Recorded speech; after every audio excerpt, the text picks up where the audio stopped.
"Where's cord?" he asked the stable boy. "In the stable, putting on the saddle." In the open horsebox stood Frou Frou, saddled ready. They were just going to lead her out. "I'm not too late?" All right, said the Englishman, "don't upset yourself." Vronsky once more took in one glance the exquisite lines of his favorite mare, who was quivering all over, and with an effort he tore himself from the sight of her, and went out of the stable.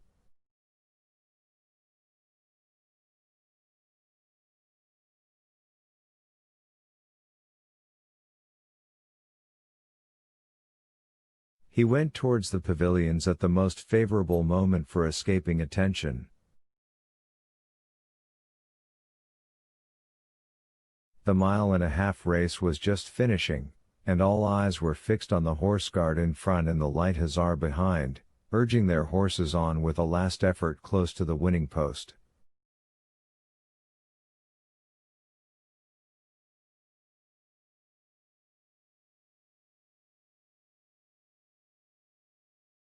From the center and outside of the ring all were crowding to the winning post, and a group of soldiers and officers of the horse guards were shouting loudly their delight at the expected triumph of their officer and comrade.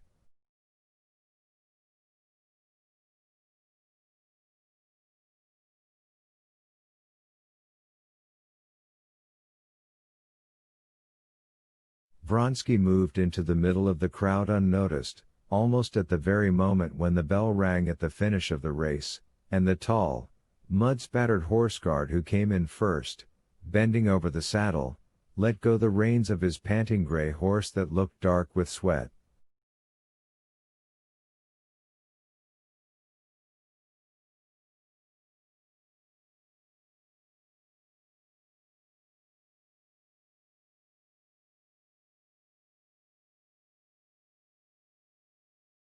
The horse, stiffening out its legs, with an effort stopped its rapid course, and the officer of the horse guards looked round him like a man waking up from a heavy sleep, and just managed to smile.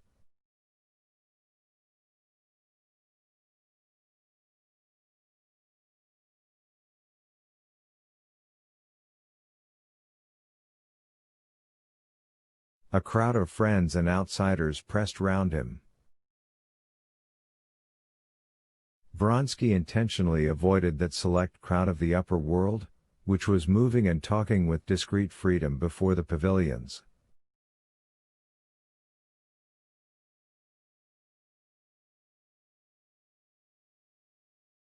He knew that Madame Karenina was there, and Betsy, and his brother's wife, and he purposely did not go near them for fear of something distracting his attention.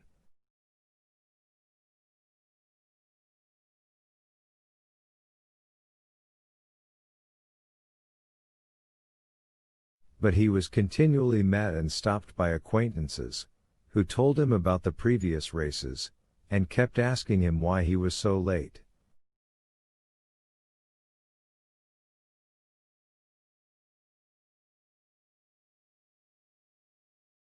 At the time when the racers had to go to the pavilion to receive the prizes, and all attention was directed to that point, Vronsky's elder brother, Alexander, a colonel with heavy fringed epaulettes, came up to him. He was not tall, though as broadly built as Alexei, and handsomer and rosier than he had a red nose, and an open, drunken-looking face.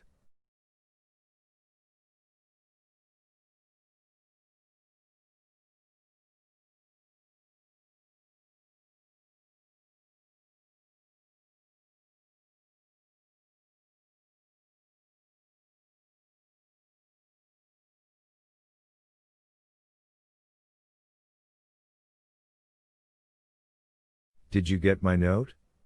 he said. "There's never any finding you."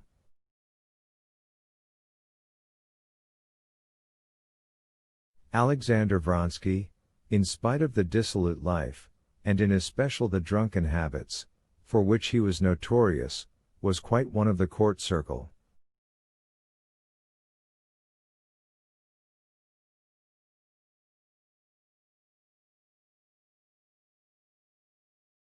Now, as he talked to his brother of a matter bound to be exceedingly disagreeable to him, knowing that the eyes of many people might be fixed upon him, he kept a smiling countenance, as though he were jesting with his brother about something of little moment.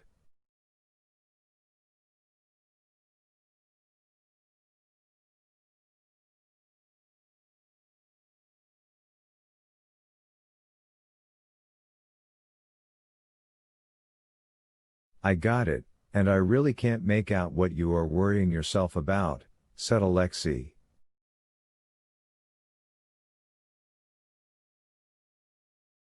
"I'm worrying myself because the remark has just been made to me that you weren't here, and that you were seen in Peterhof on Monday."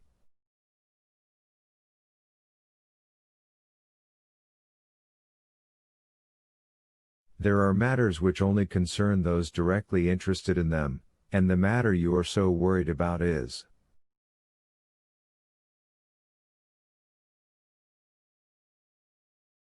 "Yes, but if so, you may as well cut the service." "I beg you not to meddle, and that's all I have to say." Alexei Vronsky's frowning face turned white, and his prominent lower jaw quivered, which happened rarely with him.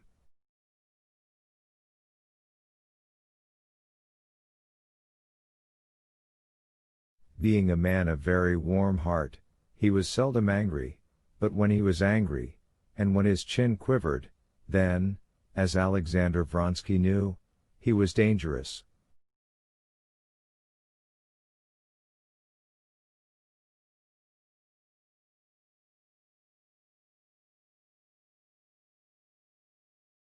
Alexander Vronsky smiled gaily. "I only wanted to give you mother's letter.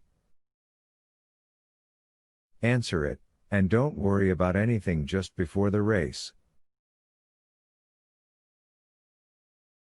"Bon chance," he added, smiling, and he moved away from him. But after him another friendly greeting brought Vronsky to a standstill. "So you won't recognize your friends. How are you, mon cher?" said Stepan Arkadyevitch, as conspicuously brilliant in the midst of all the Petersburg brilliance as he was in Moscow, his face rosy, and his whiskers sleek and glossy. "I came up yesterday, and I'm delighted that I shall see your triumph."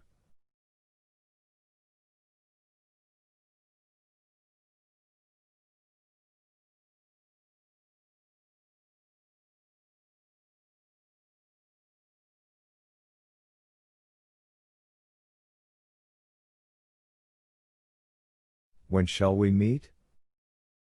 "Come tomorrow to the mess room," said Vronsky, and squeezing him by the sleeve of his coat, with apologies, he moved away to the center of the race course, where the horses were being led for the great steeplechase.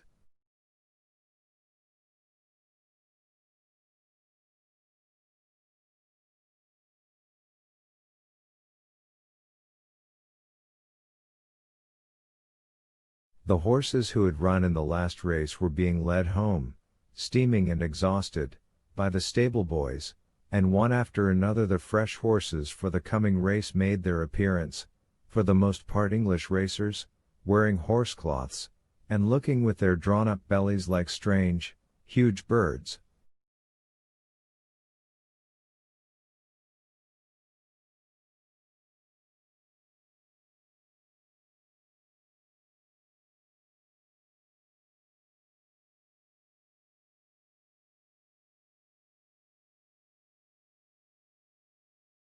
On the right was led in Frou-Frou, lean and beautiful, lifting up her elastic, rather long pasterns, as though moved by springs.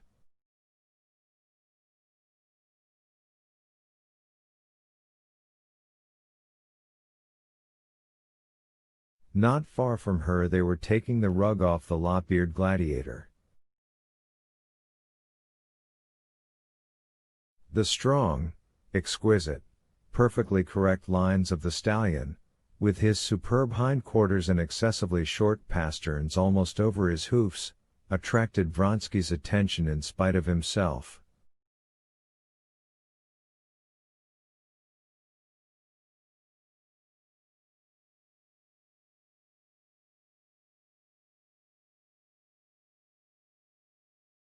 He would have gone up to his mare, but he was again detained by an acquaintance.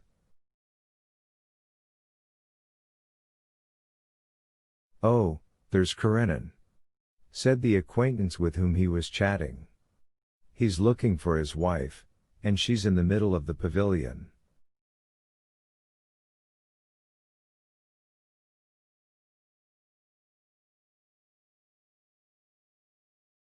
"Didn't you see her?" "No," answered Vronsky, and without even glancing round towards the pavilion where his friend was pointing out Madame Karenina, he went up to his mare.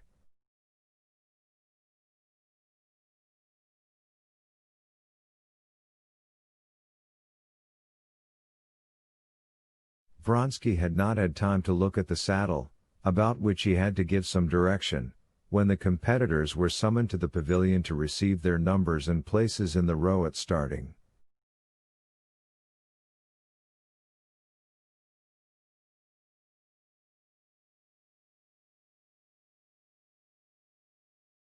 "17 officers, looking serious and severe, many with pale faces, met together in the pavilion and drew the numbers.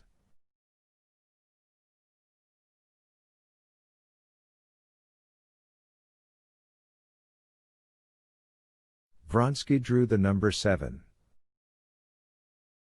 The cry was heard, "Mount!" Feeling that with the others riding in the race, he was the center upon which all eyes were fastened, Vronsky walked up to his mare in that state of nervous tension in which he usually became deliberate and composed in his movements.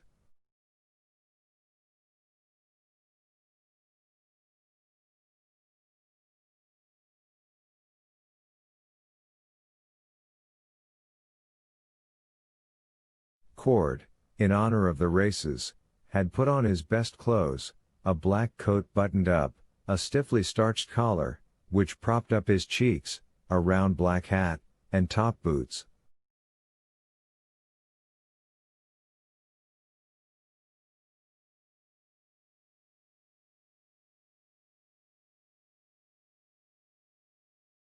He was calm and dignified as ever, and was with his own hands holding Frou-Frou by both reins, standing straight in front of her.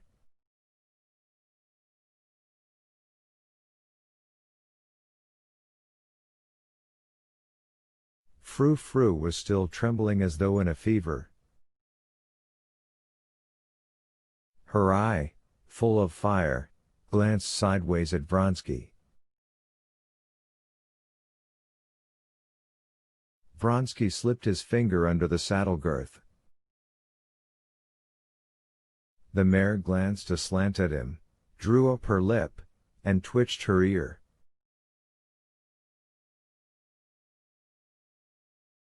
The Englishman puckered up his lips, intending to indicate a smile that anyone should verify his saddling.